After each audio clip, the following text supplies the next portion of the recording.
नमस्कार दोस्तों, health healing and homeopathy के इस नए वीडियो में आप लोगों का फिर से एक बार स्वागत है। मैं doctor SP they, consultant homeopathic physician and nutritionist. आज आप लोगों से बात करूंगा खास करके हाउ टू रीड और मेमोराइज होम्योपैथिक मैट्रियोमेडी का। रिक्वेस्ट आया है मेरे पास, शायद वो स्टूडेंट है, नाम मुझको याद नहीं आ रहा है, कमेंट भी दिख नहीं रहा है, लेकिन जो इम्पोर्टेंट क्वेश्चन उन्होंने किया है वो है how to memorize Metriomedica and from the vast the Metriomedicas।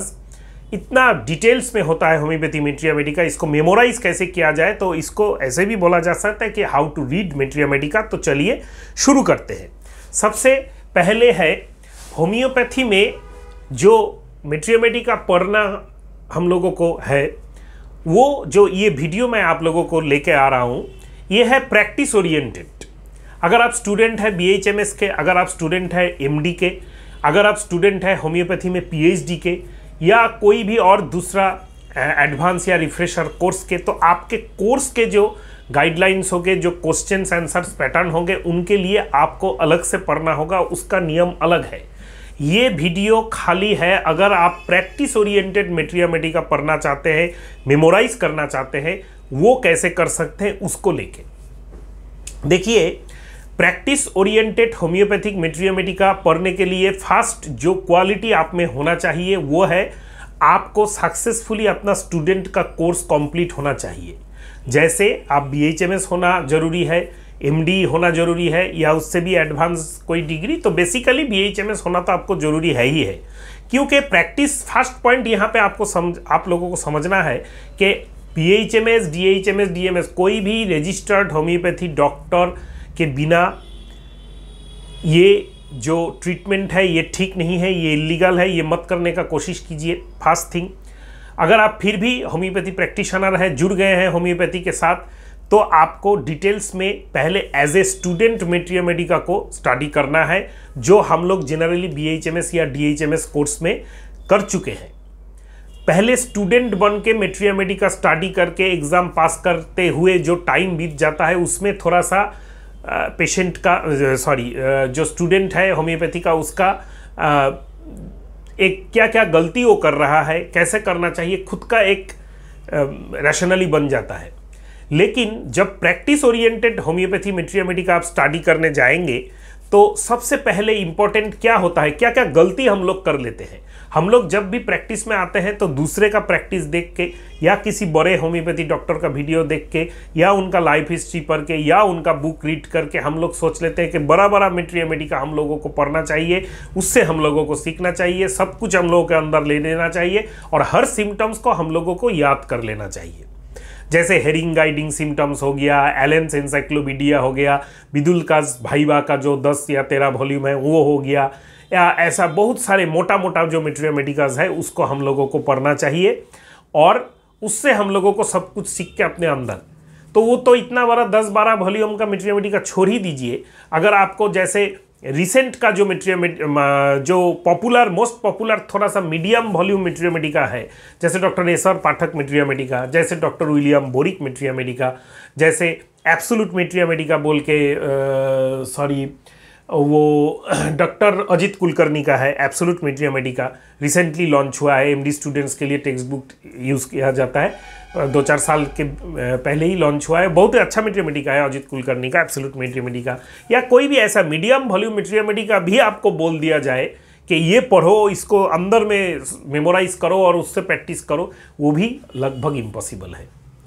क्योंकि सबसे पहले है हम लोग जो गलती यहाँ पे कर जाते हैं कि हम लोग बड़ा बड़ा मेट्रियोमेडिका में इतना ढूंढने लगते हैं, इतना मेमोराइज करने का कोशिश करते हैं, और हम लोगों का ब्रेन फैटिक हो जाता है, हम लोग छोड़ देते हैं, एकदम टिप्स एंड ट्रिक्स के ऊपर होम्योपैथी प्रैक्टिस करना स्टार्ट कर देते हैं। होम्योपैथी पेटेंट्स जितने भी प्रोडक्ट्स हैं, कंपनी हम लोगों को प्रेशर करता है, उसके ऊपर प्रैक्टिस करना स्टार्ट कर देते हैं, और इससे हम लोगों का प्रैक्टिस खराब हो जाता है, हम लोगों का नेचर जो है, हैबिट जो है वो खराब हो जाता है।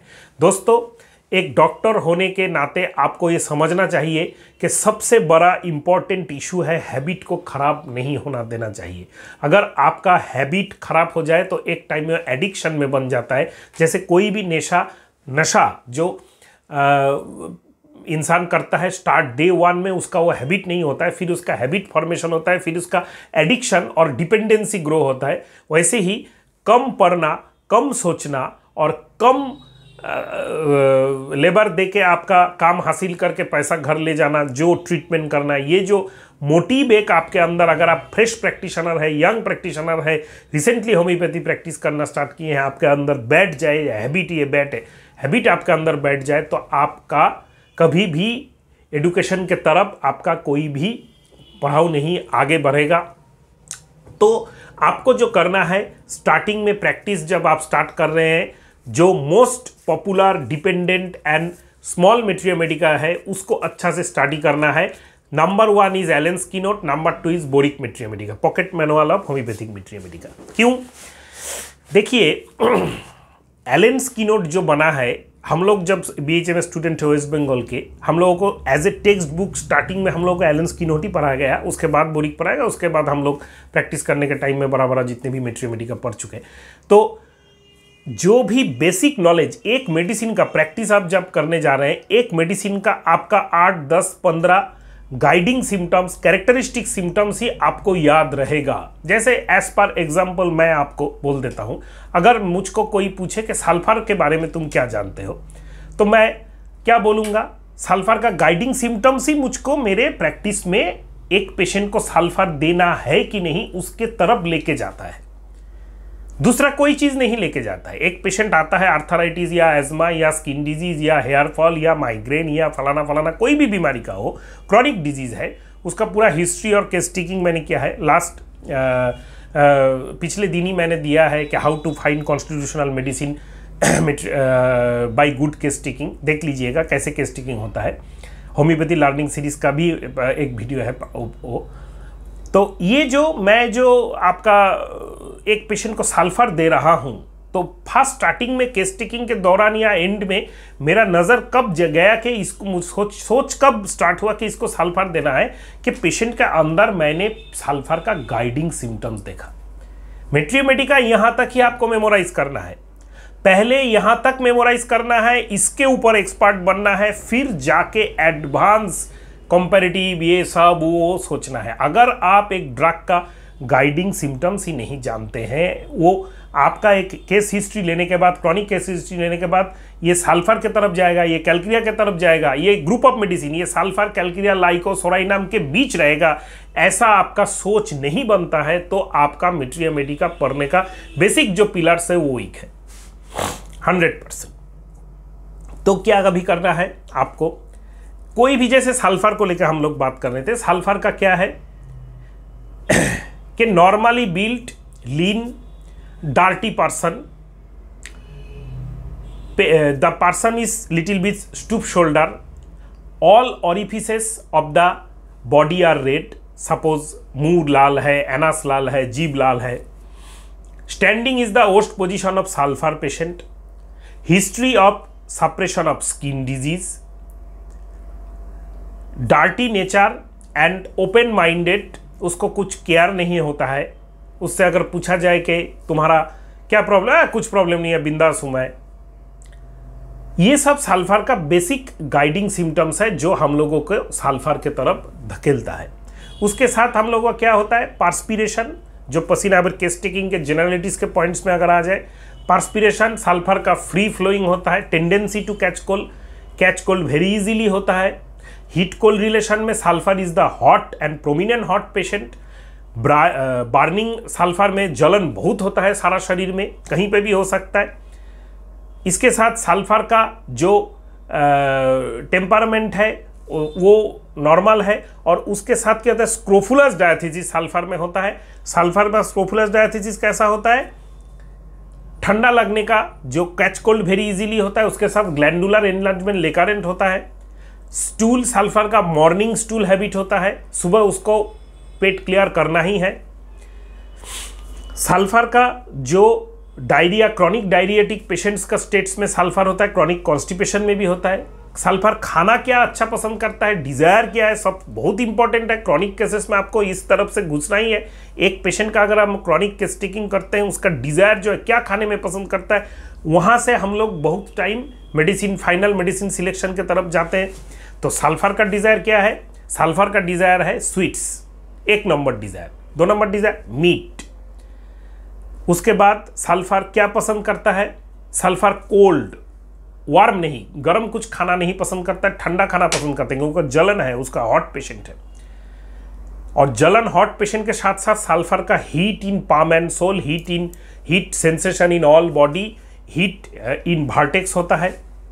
तो खाने में सल्फर, स्वीट्स और उसके साथ cold all foods and drinks और मीट, और उसके बाद मिल्क, उसके बाद बहुत सारा चीज़। मिल्क भी सल्फर अच्छा पसंद करता है। अभी रिपर्टरी में आ गया है बोल्ड में कि सल्फर एक्स्ट्रा सॉल्ट्स भी पसंद करता है।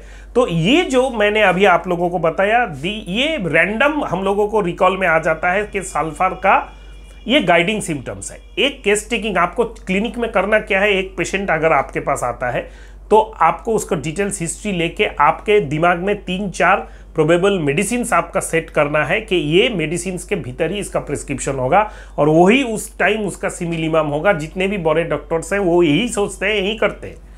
तो ये सल्फर का गाइडिंग सिम्टम्स आपके दिमाग में आना चाहिए, तभी आप जान सकेंगे कि सल्फर।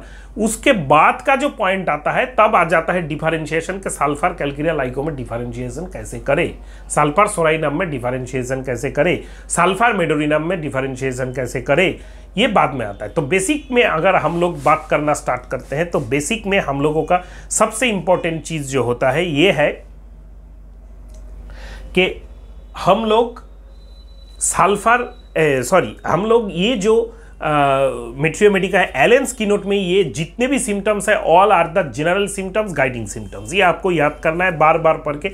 एक मेडिसिन का शायद एलेंस में 15-20-25 से ज़्यादा सिम्टम्स नहीं, ये बार बार पढ़ के रटा के इसको आपको याद करना है, इसको ही एप्लीकेशंस करना है, और जितना एप्लीकेशंस आप करेंगे उतना आपका याद रहेगा। उसके बाद डिफरेंशिएशन के लिए एक्यूट केसेस सॉल्व करने के लिए कि सडन कोल्ड आ गया, सडन वायरल फीवर आ गया, सडन डायरिया आ गया, सडन हेडेक आ गया, इसके लिए जो टिप्स एंड ट्रिक्स के ऊपर location, sensation, modality, concomitant, extension, ये सब पॉइंट्स के ऊपर आपका मेडिसिन सिलेक्ट होगा एक्यूट केसेस में डिटेल केस टेकिंग के बिना। उसके लिए आपको बोरिक मेट्रियोमेडिका, डॉक्टर SR पाठक मेट्रियोमेडिका, केंट का मेट्रियोमेडिका, टायलर का मेट्रियोमेडिका, ये सब आपको धीरे धीरे स्टडी करना है। लेकिन बेसिकली आपको एलेन स्किनोट ही पढ़ना है, उसका हर सिम्टम्स को आपको समझना है। एलेन स्किनोट जो बुक है वो हेरिंग गाइडिंग सिम्टम्स का जो बिग वॉल्यूम्स 10 वॉल्यूम्स का बुक है, उसमें जो ऐसे करके साइन दिया गया है या ऐसे करके साइन दिया गया है, जो सियोरेस्ट सिम्टम ऑफ द मेडिसिन उस टाइम में मैक्सिमम प्रूवर्स के ऊपर प्रूव करके निकाला गया था, वो जो सिम्टम्स है उसका एक शॉर्ट है एलेन किनोट। तो एलेन किनोट का स्टार्टिंग, एक मेडिसिन का स्टार्टिंग सिम्टम से लेके एंड सिम्टम तक जो भी मेडिसिन जो भी सिम्टम्स है, हर सिम्टम्स इक्वली इंपॉर्टेंट है, और हर सिम्टम्स को आप पार्टिकुलर पार्ट में या जनरल पार्ट में आप यूज कर सकते हैं। जैसे एलेन स्किनोट में अगर कोई मेडिसिन का ऐसा है कि हेडेक एमिलोरेटेड बाय कोल्ड एप्लीकेशन, तो आप समझ सकते हैं कि उस पेशेंट का जनरल एमिलोरेशन भी कोल्ड में होता है। अगर एलेन स्किनोट का कोई पेशेंट का जनरल एग्रावेशन एमिलोरेशन में ऐसा दिया है कि जनरली एमिलोरेटेड बाय वार्म, तो आप समझ सकते हैं कि उस पेशेंट का जनरल एमिलोरेशन वार्म में होता है। तो एलेन स्किनोट का सिम्टम्स का यही सबसे इंपॉर्टेंट पार्ट है कि जो भी सिम्टम्स वहां पे दिया गया है वो 100% ऑथेंटिक है, एक अनफेलेबल है। अगर पेशेंट का अंदर वो कैरेक्टरिस्टिक है तो आपका काम करेगा ही मेडिसिन। लेकिन ये एक्यूट केसेस में आप इसको ऐसे करके निचोड़ सकते हैं, लेकिन जो क्रॉनिक केसेस है उसमें आप उस तरफ जा सकते हैं। अभी आते हैं कि डिफरेंशिएशन। देखिए, डिफरेंशिएशन करने के लिए कंपैरेटिव मेट्रियोमेडिका याद करना पड़ेगा, ऐसा नहीं है। जब भी आप मेडिसिन पढ़ते हैं तब हर मेडिसिन का जो पिकुलियर कैरेक्टरिस्टिक सिम्टम्स है, जैसे एलेन स्किनोट में हर सिम्टम्स को आप पिकुलियर कैरेक्टरिस्टिक सिम्टम्स मान के चलिए एक मेडिसिन का, वैसे ही एलेन्स का जितना भी सिम्टम्स है वो बोरिक या पाठक या कोई भी बड़ा मीडियम वॉल्यूम मेट्रियोमेडिका में आप देखिएगा मिक्स हुआ रहेगा। जैसे आर्सेनिक को अगर हम लेके चले, restlessness of the mind, fear, anxiety about health and death and disease. Restlessness के लिए, फियर के लिए वो एंग्विशनेस उसके अंदर रहता है मेंटली। मेंटली इस फास्टिडियस, हर टाइम टिप टाप रहेगा, खुद करते रहेगा किसी भी काम में।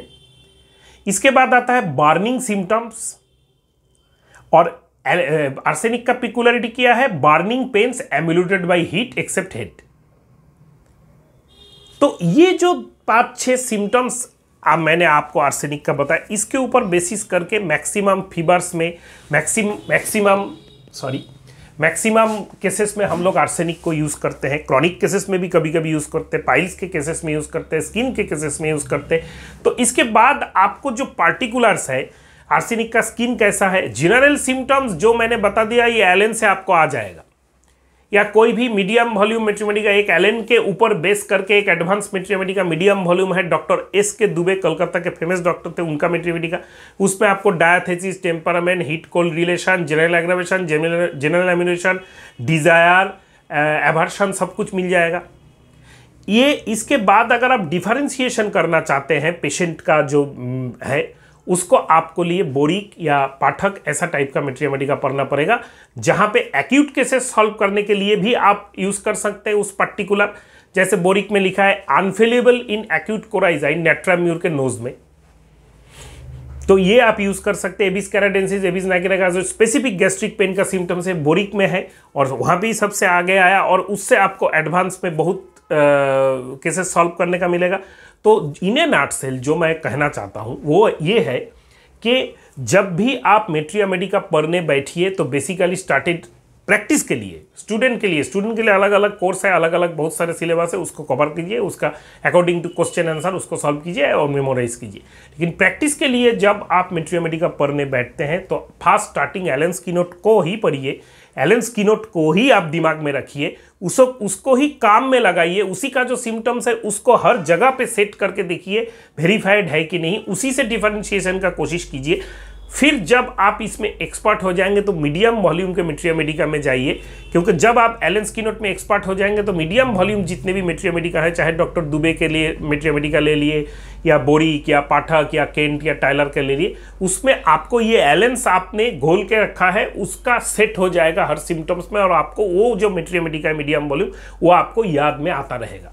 उसके ऊपर आप पेशेंट्स को मेडिसिन देते रहेंगे तो आपका डिफरेंशिएशन अलग से अलग होता रहेगा। एक इंट्यूशन काम करता है जब भी क्रॉनिक केसेस में आप डिफरेंशिएशन करते हैं किसी भी डॉक्टर पेशेंट का। देखिए क्रॉनिक केसेस में हम लोग जो मेडिसिन डिफरेंशिएशन करते हैं इसके लिए बहुत, जितना आपका उम्र बढ़ेगा, जितना आपका स्टडी बढ़ेगा, जितना ऑर्गेनल रेपर्टरी और मेट्रियोमेडिका का नॉलेज बढ़ेगा, उतना आपका पॉइंट से इसका कोई अंत नहीं है। एक टाइम जब था, हम लोग जब स्टार्ट किए थे प्रैक्टिस जनरल मेट्रियोमेडिका के सिम्टम्स के ऊपर डिफरेंशिएशन करते हैं, आज मायाज्मेटिक क्लीवेज के ऊपर हम लोग डिफरेंशिएशन करते हैं, रेपाटोरियल रूब्रिक्स के ऊपर हम लोग डिफरेंशिएशन करते हैं। लेकिन ये सीखने के लिए थोड़ा टाइम लगता है, इसीलिए सीनियर प्रैक्टिशनर जूनियर प्रैक्टिशनर होता है। इसीलिए एक एक्सपीरियंस डॉक्टर जो 15 साल 20 साल से प्रैक्टिस करता है उसका जो प्रिस्क्रिप्शन होगा, एक फ्रेशर 1 साल 2 साल का प्रिस्क्रिप्शन नहीं होगा। लेकिन ये नहीं है कि 1 साल 2 साल का जो प्रैक्टिशनर है उसका प्रिस्क्रिप्शन गलत होगा हर टाइम। सॉरी।